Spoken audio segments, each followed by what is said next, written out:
نحمده ونصلي على رسوله الكريم اما بعد فاعوذ بالله من الشيطان الرجيم بسم الله الرحمن الرحيم يمنون عليك ان اسلموا قل لا تمنوا علي اسلامكم بل الله يمن عليكم ان هداكم للايمان ان كنتم صادقين ان الله يعلم غيب السماوات والارض واللہ بصیر بما تعملون. یہ آخری دو آیات ہیں سورہ مبارکہ کی، کیونکہ پچھلے درس میں آیا تھا کہ کیا تم اللہ کو جتلانا چاہتے ہو، بتانا چاہتے ہو اپنا دین. ان کا ایک انداز یہ ہوتا تھا کہ حضور پر بھی احسان دھرتے تھے. دیکھو محمد صلی اللہ علیہ وسلم، ہم لڑے بڑے بغیر ایمان لے آئے، ہم نے اجتماعی طور پر اسلام قبول کر لیا، ہم نے آپ کی اطاعت کر لی. حالانکہ کب کی تھی؟ جبکہ انہوں نے دیکھ لیا تھا کہ اب عرب کے اندر فیصلہ کن طاقت بن چکے ہیں محمد الرسول اللہ والذین معہ صلی اللہ علیہ وسلم رضی اللہ تعالی عنہم اجمعین. اس نو یوز کنٹینیوئنگ ریزسٹنس، اب ہم ریزسٹنس جاری رکھیں گے تو کچھ حاصل نہیں. تب وہ ایمان لائے تھے. لیکن چونکہ ظاہر بات ہے کہ تمام قبائل سے جنگ تو نہیں ہوئی تھی، تو یہ قبیلے جو ایمان لا رہے تھے، اذا جاء نصر اللہ والفتح ورأیت الناس يدخلون فی دین اللہ افواجا، کہاں وہ زمانہ تھا کہ حضور ایک ایک کا نام لے کر اللہ تعالیٰ سے دعائیں کرتے تھے، اللہ اس کو تو میری جھولی میں ڈال دے، اے اللہ عمر ابن الخطاب اور عامر ابن حشام یعنی ابو جہل میں سے کسی ایک کو تو میری جھولی میں ڈال دے، کسی ایک کو ایمان کی توفیق دے دے تاکہ اہل ایمان کو تقویت حاصل ہو، مسلمانوں کے اندر جو ضعف ہے اس میں کمی واقع ہو جائے. اور آپ کو معلوم ہے کہ 10 سال کی مدت میں بمشکل 125 آدمی ایمان لائے. 10 سال کی محنت شاقہ، شدید ترین محنت، دن رات کی محنت حضور نے جو کی ہے، جس پر کہ خود اللہ تعالیٰ کو کہنا پڑا ہے نبی اتنی مشقت میں اپنے آپ کو نہ ڈالو. تاہا ما انزلنا علیک القرآن لتشقی، اتنی شدید مشقت میں ڈال رہے ہو. ہم نے اس لیے تو قرآن آپ پر نازل نہیں کیا. آپ پہنچائیے، تبلیغ کیجئے، تاکہ جو رد کرتے ہیں تو ان کو دفع کیجئے، ان کے پیچھے نہ پڑیے. تو کیا آپ در حقیقت لوگوں کو مجبور کر کے ایمان لانا چاہتے ہیں؟ تو یہ معاملہ تھا اس وقت ایمان لانے کا. اب جو ہے فوج در فوج داخل ہو رہے ہیں، یدخلون فی دین اللہ افواجا. تو اس اعتبار سے وہ جو ہے اب حضور پر بھی احسان دھرتے تھے. مننا یمنو، اس کے معنی ہے تو احسان دھرنا. یمنون علیک ان اسلموا، اے محمد صلی اللہ علیہ وسلم یہ لوگ آپ پر احسان دھر رہے ہیں کہ وہ انہوں نے اسلام قبول کر لیا، اطاعت قبول کر لی، بغیر لڑے بھڑے، بغیر جنگ کیے انہوں نے اسلام قبول کر لیا. اچھا، یہاں یہ بہت عمدہ بات ہے کہ ان کے قول میں ایمان کا لفظ نہیں آیا، اسلام کا آیا ہے. یہاں وہ اپنے اسلام ہی کے اوپر جو ہے وہ گویا کہ حضور پر احسان دھر رہے تھے کہ ہم اسلام لے آئے، ہم نے سرنڈر کر دیا اور ہم جو ہے آپ کی مخالفت نہیں کر رہے ہیں، آپ سے لڑ نہیں رہے ہیں، لہذا یہ گویا کہ ہمارا احسان ہے آپ پر. یمنون علیک ان اسلموا قل لا تمنوا علی اسلامکم، اے نبی کہہ دیجئے مت احسان دھرو مجھ پر اپنے اسلام کا، میں تو اللہ کی طرف سے آیا ہوں. قل الحق من ربکم فمن شاء فلیؤمن ومن شاء فلیکفر. اے نبی یہ تو کہہ دیجئے کہ یہ حق ہے میرے پروردگار کی طرف سے جو میں تمہارے سامنے پیش کر رہا ہوں، تو جو چاہے ایمان لے آئے، جو چاہے کفر کرے دفع ہو، مجھے میری کوئی غرض نہیں ہے.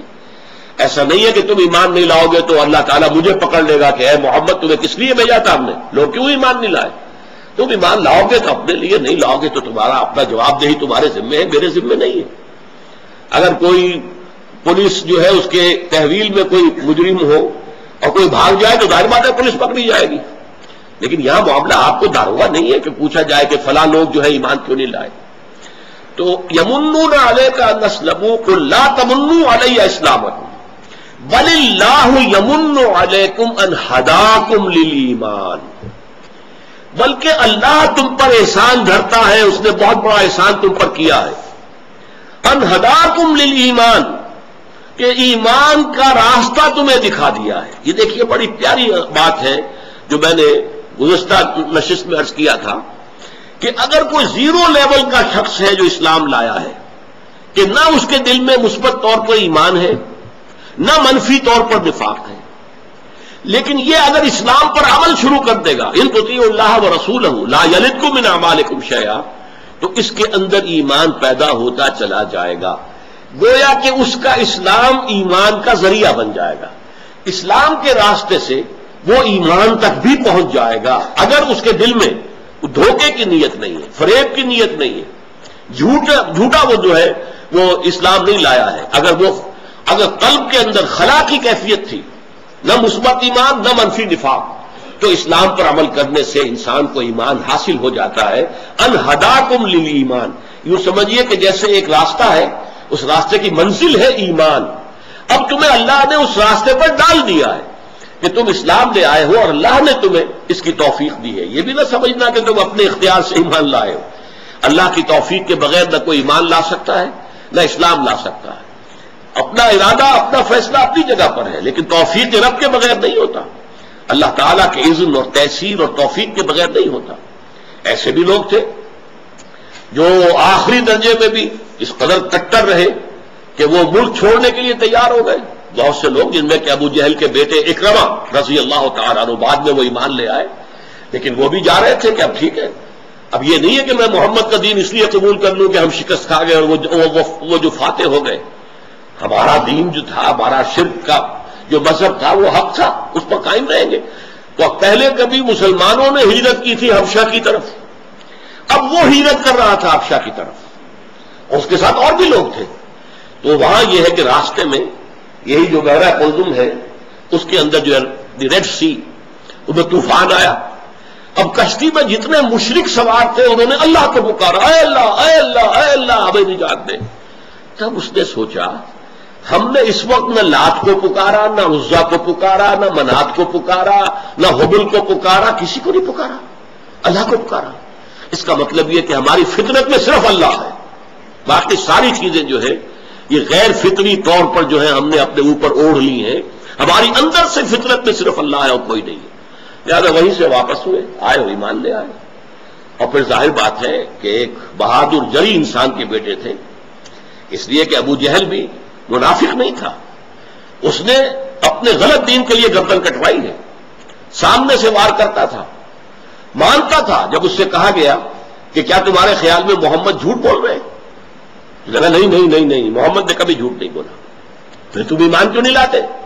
نہیں، یہ معاملہ دوسرا ہے، ہماری اور بنو ہاشم کی چشمک ہے، مقابلہ ہے، ہم نے ابھی تک کندھے سے کندھا جوڑے رکھا ہے۔ انہوں نے غربا کو کھانے کھلائے، ہم نے ان سے بڑھ کر کھلائے، انہوں نے حجاج کو پانی پلایا اور ان کی سیوا کی، ہم نے ان سے بڑھ کر کی۔ ابھی تک تو ہم کندھے سے کندھا ملائے چلے آ رہے ہیں بنو ہاشم کے ساتھ۔ اب محمد کو ہم ماننے تو گویا کہ بنو ہاشم کے ہمیشہ کے لیے غلام ہو جائیں گے، اسے رسول مان لیں نبی مان لیں۔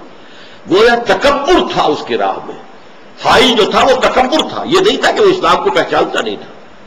تو وہ تکبر والا مزاج، تو اس تکبر والے مزاج میں کچھ ہوتی ہے نا چیزیں آخر، اسی لیے اس نے کہا تھا جب بدر میں گردن کاٹ رہے تھے کہ ذرا نیچے سے کاٹنا، تاکہ جب اسے نیزے کے اوپر رکھو کہ میرے سر کو تو گردن اونچی نظر آئے۔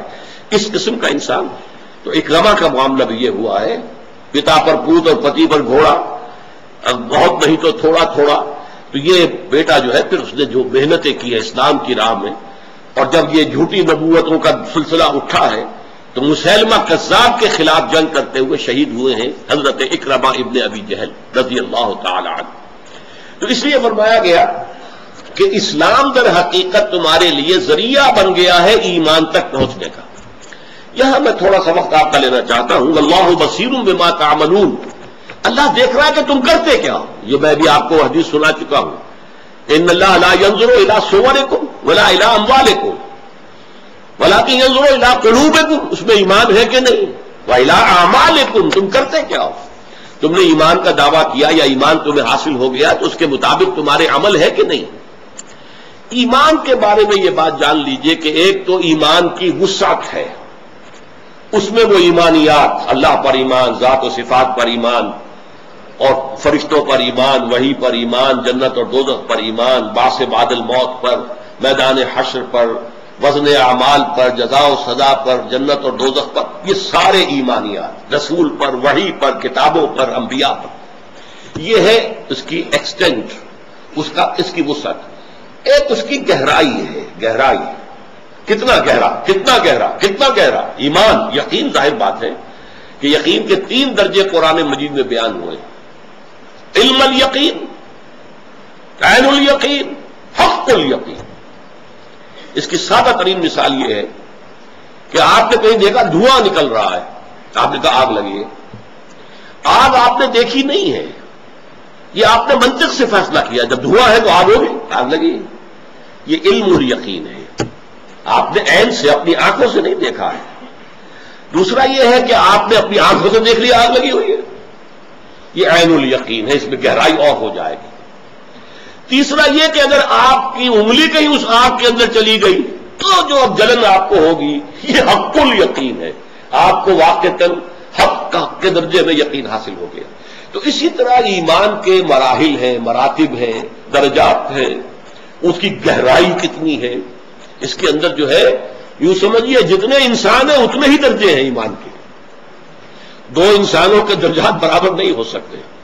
اور جیسا کہ میں شاید اس سے پہلے بیان کر چکا ہوں سورہ تحریم کے ضمن میں کہ جو میدان حشر میں جب پل صراط پر سے گزرنا ہوگا اور اہل ایمان کو روشنی ملے گی جو ان کے سامنے سے ہوگی، قلب کی روشنی، ایمان کی روشنی، اور اعمال صالحہ کی روشنی داہنے ہاتھ کی طرف، اس وقت منافقین کو کوئی روشنی نہیں ملے گی، اہل ایمان کو روشنی ملے گی. لیکن اس روشنی کے درجات کیا ہوں گے؟ حضور نے فرمایا بعض کو تو اتنی روشنی ملے گی کہ بس قدموں کے سامنے روشنی ہو جائے گی. اس کو میں مثال دیا کرتا ہوں ٹارچ کی. آپ کے پاس ٹارچ ہے تو بہرحال بڑی غنیمت ہے، اندھیرے گھپ راستے پر اور آپ چل رہے ہو، پگڈنڈی ہے اور ادھر ادھر جنگل ہے، پتہ نہیں کچھ سانپ بیٹھا ہوا ہو، کچھ اور ہو، کہاں میرا پاؤں پڑ جائے کسی جانور کے کھو کے اندر، بل کے اندر. لیکن اگر ٹارچ ہے تو بہت غنیمت ہے، بہت غنیمت ہے، بہت غنیمت ہے. لیکن فرمایا کچھ لوگوں کی روشنی اتنی ہوگی کہ مدینے سے صنعاء تک اس کی روشنی جائے گی. صنعاء جو ہے یمن کا دارالخلافہ، وہاں تک روشنی جائے گی. ابو بکر صدیق کی روشنی تو ہوگی نہ ہو، تمام انبیاء اور رسول کی روشنی ہوگی وہ. لیکن یہ ہے کہ یہ درجات ہیں اس پہلو سے. اور تیسری بات میں آپ کو بتانا چاہتا ہوں، حصول ایمان کے 3 طریقے ہیں. ایک طریقہ یہی ہے جو اس صورت میں بیان کر دیا گیا. اگر آپ ارکان اسلام پر عمل کرتے رہیں، پابندی کرتے رہیں، اللہ کے احکام پر عمل کرتے رہیں، ان تطیعوا اللہ ورسولہ، اس سے بھی ایک ایمان پیدا ہو جاتا ہے. یعنی یہ 2 طرفہ فینومینن ہے، ایمان سے عمل، عمل سے ایمان. بلکہ جیسے آپ کہتے ہیں وشس سرکل، یہ اچھا سرکل ہے، وشس نہیں بلکہ بہت اچھا سرکل ہے. جیسے آپ پیچ کو جب کستے ہیں تو اگرچہ اس کو چکر دیتے ہیں آپ، لیکن ہر چکر کے ساتھ پیچ ذرا آگے جاتا ہے. اسی طریقے سے اس عمل کے نتیجے میں ایمان بڑھتا چلا جاتا ہے. اسی لیے ہم نے سورہ انفال کی جو آیت دیکھی تھی، زادتہم ایمانا وَإِذَا تُلِيَتْ عَلَيْهِمْ آیَاتُهُ زادتہم ایمانا. اور اس میں بڑا ایک عجیب مسئلہ ہے ہمارے ہاں، اور وہ بڑی بحث چلی آ رہی ہے ہمیشہ سے. ہماری 2 عظیم ترین شخصیتوں کا ایمان کی حقیقت کے بارے میں اختلاف ہے. سید المحدثین امام بخاری یہ کہتے ہیں الایمان قول و عمل. ایمان میں قول بھی شامل ہے، عمل بھی شامل ہے. اور یزید و ینقص، وہ ایمان بڑھتا بھی ہے گھٹتا بھی ہے. امام ابو حنیفہ فرماتے ہیں الایمان قول و تصدیق، عمل شامل نہیں اس میں. عمل علیحدہ کیٹیگری ہے، ایمان میں شامل نہیں، اس کی ڈیفینیشن میں شامل نہیں. ولا یزید ولا ینقص، نہ وہ گھٹتا ہے نہ بڑھتا ہے. 6 مکاتب میں فکر ہے مسلمانوں کے ایمان اور عمل کے باہمی تعلق کی نسبت سے. لیکن بہرحال اس فرق کو میں آپ کو بتا رہا ہوں کہ یہ ایک ایسا ہے، مشرق و مغرب کی بات ہے. الایمان قول و تصدیق. اب تصدیق وہ ہے کہ جو دل کے اندر ہے، جسے کہ آدمی جانچ نہیں سکتا کہ ہے کہ نہیں ہے، لہذا قول رہ گیا صرف. الایمان قول ولا یزید ولا ینقص، یہ امام ابو حنیفہ کا قول ہے، سید الفقہاء. الایمان قول و عمل، ایمان میں قول اور عمل دونوں شامل ہیں. وَيَزِيدُ وَيَنْقُصُ، گھٹتا بھی ہے بڑھتا بھی ہے. تو تضاد ہے بظاہر. لیکن یہ ریزالو کیسے ہوتا ہے کہ امام ابو حنیفہ فقیہ ہے، قانون دان ہے، اس لیے وہ قانونی ایمان کی بات کر رہے ہیں. قانونی ایمان یعنی اسلام، یہ جو ہے صرف انسان کا جو قول ہے اس کے اوپر دار و مدار ہے. جس نے کہا اشہد ان لا الہ الا اللہ واشہد ان محمد رسول اللہ، وہ دائرہ ایمان میں آ گیا، قانونی ایمان میں. اب وہ عمل کرے گا نہیں کرے گا، کیا کرے گا، اس کے دل میں دھوکہ ہے یا نہیں ہے، یہ تو ہمیں تو نہیں معلوم. تو بعد میں اس کا طرز عمل بتائے گا. لیکن مومن تو وہ ہو گیا. مومن بمانی مسلم، یعنی اسلام والا حصہ جو ہے ایمان کا وہ پورا ہو گیا. لیکن یہ قانونی ایمان جو ہے یہ نہ گھٹتا ہے نہ بڑھتا ہے، کیونکہ ایک لیگل سٹیٹس انسان کو حاصل ہوتا ہے. مسلمان کا میں مسلمان ہوں، میرا یہ حق ہے. اسلامی ریاست میں ووٹ کا حق ہوگا، مسلمان کو ہوگا، غیر مسلم کو نہیں ہوگا. ان کا کوئی علیحدہ باڈیز بنا دیا جائے، ان کی کوئی علیحدہ اسمبلی ہو، ٹھیک ہے، اپنے مسائل میں وہ پیش کر سکیں، اپنی گریونسز پیش کر سکیں، اپنے پرابلمز پیش کر سکیں، وہ ٹھیک ہے. لیکن اسلامک لیجسلیچر ہو اسلامی ریاست کے اندر، قانون ساز ادارہ جس کی بنیاد ہے قرآن و سنت، تو جو نہ قرآن کو مانے نہ سنت کو مانے وہ وہاں کیسے رکن بن جائے گا؟ تو سارا سیکولر نظام ہے جو ہمارا چل رہا ہے، ورنہ اس کے اندر کوئی امکان نہیں. اس حوالے سے نوٹ کیجئے کہ وہ لیگل سٹیٹس جو ہے وہ نہ گھٹتا ہے نہ بڑھتا ہے. الایمان قول لا یزید ولا ینقص، نہ گھٹتا ہے نہ بڑھتا. یہ نہیں ہوگا کہ ایک باغ پہ دو بیٹے ہیں، ایک بیٹا جو ہے بڑا متقی ہے، پرہیزگار ہے، تہجد گزار ہے، ایک ذرا ایسا ہی ہے، نماز بھی گھنٹے دار پڑھ رہا ہے اور بھی اس کے کچھ اعمال ناپسندیدہ ہیں، لیکن ہے مسلمان. اب اگر باپ کا انتقال ہوگا تو اس کی وراثت میں یہ نہیں ہوگا کہ تہجد گزار کو زیادہ حصہ دیا جائے اور وہ جو فاسق ہے اس کو کم حصہ دیا جائے، نہیں، برابر ہوگا. جب تک وہ مسلمان ہے، آل اور نن لا ہے یہاں پر، جب تک مسلمان تسلیم کرو گے اس کے سارے حقوق جو ہے مساوی رہیں گے. المسلم کفر لمسلم، امام ابو حنیفہ کا قول ہے کہ ہر مسلمان ہر دوسرے مسلمان کے ساتھ مساوی ہے، بالکل ہے، ہمسر ہے، ہم پلہ ہے. فاسق و فاجر اور متقی کے درمیان کوئی فرق نہیں ہوگا قانونی اعتبار سے. لیکن معاشرے میں ادب اور احترام کس کا زیادہ ہوگا؟ اللہ تعالیٰ کے ہاں کس کی پذیرائی ہوگی؟ یہ معاملہ تو جو ہے اس کا تعلق ایمان سے، اور وہ ایمان جو ہے اس کے تابع ہے انسان کا عمل. یقین دل میں ہو تو کیسے ممکن ہے کہ عمل اس کے تابع نہ ہو؟ بہت سی احادیث موجود ہیں جس میں عمل کی بنیاد پر ایمان کی نفی کی گئی. لا یزنی الزانی حین یزنی وہو مومن، زانی کبھی بھی حالت ایمان میں زنا نہیں کرتا. جب وہ زنا کر رہا ہوتا ہے تو اس وقت اس کے اندر ایمان نہیں ہوتا. ایمان ہو اور زنا ہو جائے کیسے ہو جائے؟ ولا یسرق السارق حین یسرق وہو مومن، کوئی چور حالت ایمان میں چوری نہیں کرتا، اس وقت اس میں ایمان نہیں ہے، ورنہ چوری کیسے کرے گا؟ اس ایمان کی دو ڈھیلے کی قیمت نہیں ہے کہ جو ہو اور پھر بھی چوری کر رہا ہو انسان، کیا حیثیت اس ایمان کی؟ ولا یشرب الخمر حین یشرب وہو مومن، اسی طریقے سے کوئی شرابی حالت ایمان میں شراب نہیں پیتا. تو اس حوالے سے ذرا نوٹ کیجئے عمل کی بنیاد پر ایمان کی نفی. لیکن یہ ایمان قانونی ایمان نہیں ہوگا. گناہ کبیرہ سے بھی کوئی شخص کافر نہیں ہوتا، مرتد نہیں ہوتا، وہ اسلام میں داخل رہتا ہے. یہاں تک کہ زنا کیا ہو اسے رجم کیا جائے لیکن پھر اس کی نماز جنازہ پڑھی جائے گی، وہ مسلمان ہے، چاہے سخت ترین سزا آپ نے اس کو دی ہے، نماز جنازہ پڑھی جائے گی.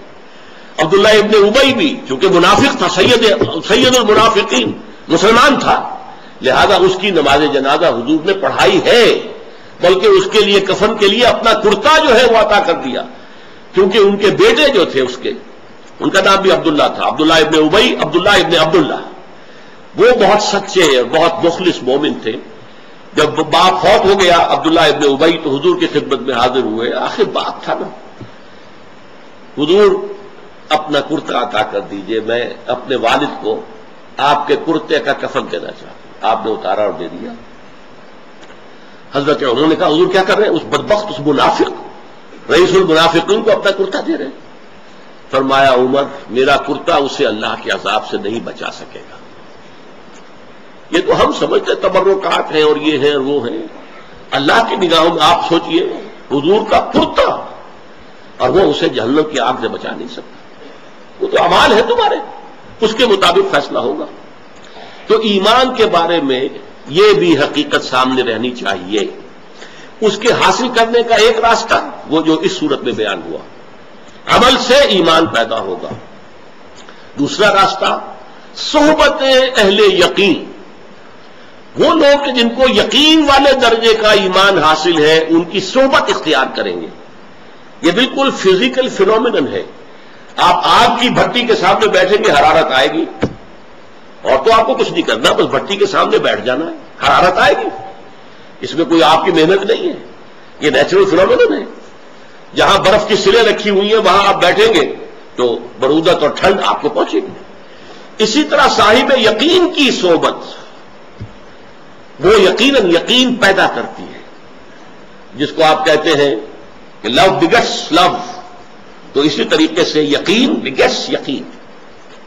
لیکن یہ دونوں جو ایمان ہیں، جو صرف عمل سے پیدا ہوا یا جو صرف صحبت سے پیدا ہوا، یہ ایمان جو ہے علی وجہ البصیرت ایمان نہیں ہوتے۔ اس میں ایمان کا جو فکر کا تھاٹ کا حصہ ہے، شعور کا، وہ نہیں ہوتا۔ اس کو آپ کہہ سکتے ہیں بلائنڈ فیتھ، اگرچہ میں اسے تحقیر کے طور پر نہیں کہہ رہا ہوں۔ بلائنڈ فیتھ بہت مضبوط شے ہوتی ہے اور اس سے انسان اپنی جان پر کھیل جاتا ہے، قربانی دیتا ہے۔ بلائنڈ فیتھ بڑی شے ہے، ہمیں اللہ تعالیٰ بلائنڈ فیتھ عطا کر دے تو اور کیا ہے، ہماری تو دنیا جو ہے وہ بدل جائے گی، زندگی تبدیل ہو جائے گی۔ لیکن ایک وہ ایمان ہے جو شعور کے ساتھ ہے، فہم کے ساتھ ہے، علی وجہ البصیرت ہے، جس کے لیے سورہ یوسف میں الفاظ آئے ہیں کہ حضور سے کہا گیا کہہ دیں آپ قل ھذہ سبیلی ادعو الی اللہ علی بصیرۃ انا ومن اتبعنی، کہہ دو یہ میرا راستہ ہے، میں اللہ کی طرف بلا رہا ہوں، علی وجہ البصیرت بلا رہا ہوں، میں اندھیرے میں ٹام کوئیاں نہیں مار رہا ہوں، میرے صرف جنون و تخمین اور گمان نہیں ہے، یقین کی بنیاد پر، اور یقین بھی پورے شعور اور فہم کے ساتھ یقین، علی وجہ البصیرت یقین کے ساتھ بلا رہا ہوں، ومن اتبعنی، اور وہ بھی جو میرے ساتھ ہے تیری پیروی کر رہے ہیں، یہ اندھے بہرے مومن نہیں ہے، بلکہ یہ حقیقت میں شعور کے ساتھ مومن ہے۔ یہ جو شعوری ایمان ہے یہ صرف قرآن مجید کے ذریعے سے حاصل ہوتا ہے۔ قرآن میں غوطہ زنی ہو، قرآن کے اندر قرآن کو پڑھتے ہوئے انسان کی روح جو ہے وجد میں آئے، اسے ہم سائنس میں کہتے ہیں سمپیتھیٹک وائبریشن، کہ آپ کسی جس میں وائبریشن ہو رہی ہو اس کے قریب اس کو رکھیں گے تو اس کے اندر بھی وائبریشن پیدا ہو جائے۔ تو قرآن مجید کو جب انسان سمجھ کر پڑھتا ہے تو something vibrates within you, آپ کی روح جو ہے اسے ٹیسٹیفائی کرتی ہے کہ واقعتاً یہ حق ہے۔ معلوم ہوا کہ روح کا منبع اور سرچشمہ بھی ذات خدا بندی ہے، اور قرآن کا منبع اور سرچشمہ بھی ذات خدا بندی ہے، تو یہ گرائی ہیں، ایک جگہ سے آئے ہیں۔ اسی لیے در حقیقت اس کو کہا گیا ہے کہ یہ جو وحی کی آواز سن کر بعض لوگ بشنو از نئے چو حکایت بھی کند بس جدائی ہاں شکایت بھی کند، تو یہ تو در حقیقت وہیں سے آئی ہوئی چیز ہے، قرآن بھی اور یہ جو روح ہے انسانی ہے وہ بھی۔ اس حوالے سے اب میں نے آپ کو 3 چیزیں بتائی۔ ایمان بذریعہ عمل، جس کا یہاں کہا جا رہا ہے کہ دیکھو تم اسلام لے آئے ہو، حالات ایسے ہو گئے تم اسلام لے آئے، اگر تمہارے اندر دھوکہ نہیں ہے تو اب تم اگر عمل کرو گے، نماز پڑھو گے، روزے رکھو گے، زکوٰۃ دو گے خوش دلی کے ساتھ، اور جو ہے حرام چیزوں سے بچو گے اور ساری چیزیں اللہ کے لیے انفاق بھی کرو گے، تو ایمان پیدا ہوتا چلا جائے گا۔ بل اللہ یمن علیکم ان ہداکم للایمان، اللہ نے تمہیں اس شاہراہ پر ڈال دیا ہے کہ جس پر چلتے رہو گے تو ایمان حاصل ہو جائے گا۔ نمبر 2 میں نے کہا کہ صاحب یقین کی صحبت سے بھی ایمان پیدا ہوتا ہے، لیکن اصل ایمان جو ہے وہ در حقیقت قرآن مجید کے ذریعے سے یہ ہے کہ جو انسان کے قلب کے اندر جو ہے، جو روح کو گرما دے اور قلب کو تڑپا دے، وہ جو کہا ہے علامہ اقبال نے، تو وہ کیفیت قرآن مجید کے ساتھ پیدا ہوتی ہے، اور وہ یقین والا ایمان پیدا ہوتا ہے کہ جس کے اندر شعور، کانشسنس اور فہم، اس کی انڈرسٹینڈنگ، یہ ساری چیزیں بھی شامل ہوتی ہیں۔ ایک اور اعتبار سے ایمان عجب، عجیب ترین، عجیب کا لفظ اردو میں ہم کسی اور معنی میں بولتے ہیں، عربی میں عجیب کہتے ہیں کسی شے کو جو بڑی دل آویز ہو، دل فریب ہو، حسین ہو، خوبصورت ہو، دل کو کھینچ لینے والی ہو، عجیب اسے کہتے ہیں۔ ہم کہتے ہیں کوئی غیر معمولی سی بات ہو، کوئی اب نارمل سی بات ہو، عجیب ہے، لیکن نہیں، ان یوزول فینومینن عجیب کہلاتا ہے۔ تو حضور نے ایک مرتبہ صحابہ سے پوچھا ای الخلق اعجب ایمانا، ای الخلق الیکم اعجب ایمانا، ذرا مجھے یہ بتاؤ کہ سب سے زیادہ حسین ایمان کس کا ہے تمام مخلوقات میں؟ قالوا الملائکہ، فرشتوں کا، ظاہر بات ہے وہ تو سامنے ہے اپنے رب کے۔ آپ نے فرمایا وما لهم لا یؤمنون، وہ کیسے ایمان نہ لائے؟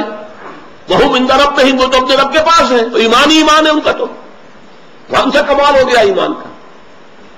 دوسرا اٹیمپٹ کیا انہوں نے، فالانبیاء، پھر انبیاء کا ایمان ہے، آپ نے اس جواب کو بھی ریجیکٹ کر دیا. وما لهم لا يؤمنون والوحي ينزل عليهم، وہ کیسے ایمان نہ لاتے جبکہ وحی ان پر نازل ہو رہی تھی.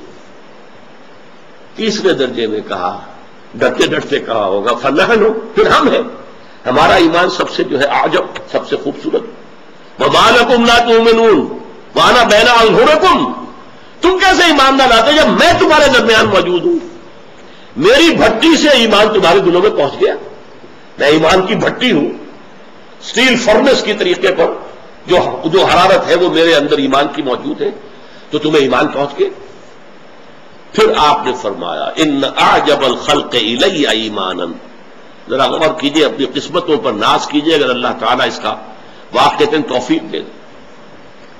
ان اعجب الخلق ایمان، ان اعجب الخلق الی، میرے نزدیک ایمانا، عجیب ترین اور خوبصورت ترین ایمان میرے نزدیک ان کا ہوگا، لاخواننا، ہمارے ان بھائیوں کا، یاتون من بعدی، جو میرے بعد آئیں گے، یجدون صحفا، انہیں صحیفے ملیں گے، قرآن ملے گا، صفحات ملیں گے قرآن کے، فیؤمنون بما فیہا، وہ ایمان لائیں گے اس پر جو اس میں لکھا ہوا ہے.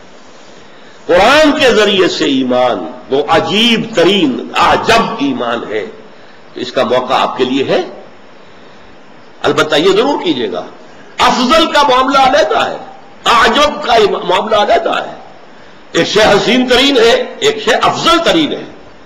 ہو سکتا ہے حسین زیادہ نہ ہو لیکن افضل ہو، لہذا افضل کے معاملے میں بات دوسری ہوگی. صحابہ کا ایمان سب سے افضل، کسی بڑے سے بڑے ولی اللہ کا ایمان بھی ادنا سے ادنا صحابی کے ایمان کے برابر نہیں. ایک صاحب نے سوال کیا تھا حضرت حسن بصری سے رضی اللہ تعالی عنہ رحمت اللہ علیہ کہ عمر بن عبدالعزیز جو پہلے مجدد ہیں اور امیر معاویہ، ان میں سے ایمان افضل کس کا ہے؟ اب امیر معاویہ ایسی شخصیت ہے جن کے بارے میں اختلاف ہے، کنٹروورسیز ہے صحابی. انہوں نے کہا کہ عمر بن عبدالعزیز سے تو وہ گردہ کہ جو اس گھوڑے کی ناک میں گیا تھا جس پر بیٹھ کر معاویہ نے اللہ کی راہ میں جہاد کیا تھا، وہ گردہ بھی افضل ہے. یہ ہے صحابی کے ایمان کا معاملہ. لیکن اس کے بعد جو ہے ہمارے ایمان ہے وہ افضل کا معاملہ ہو جائے گا. لیکن آج اب خوبصورت ترین ایمان کہ وہ دروازے ہمارے لیے کھلے ہوئے ہیں. ہم محنت کریں، کوشش کریں، عربی سیکھیں، قرآن میں غوطہ زنی کریں، اس کے ذریعے سے جو ایمان ہمیں حاصل ہوگا وہ پھر عجب عجیب ترین اور سب سے زیادہ دل موہ لینے والا، اللہ کو پسند آنے والا ایمان ہوگا. اللہم اجعلنا منہم، اللہم اجعلنا منہم، اللہم اجعلنا منہم. بارک اللہ لی ولکم فی القرآن العظیم ونفعنی وإیاکم بالآیات والذکر الحکیم.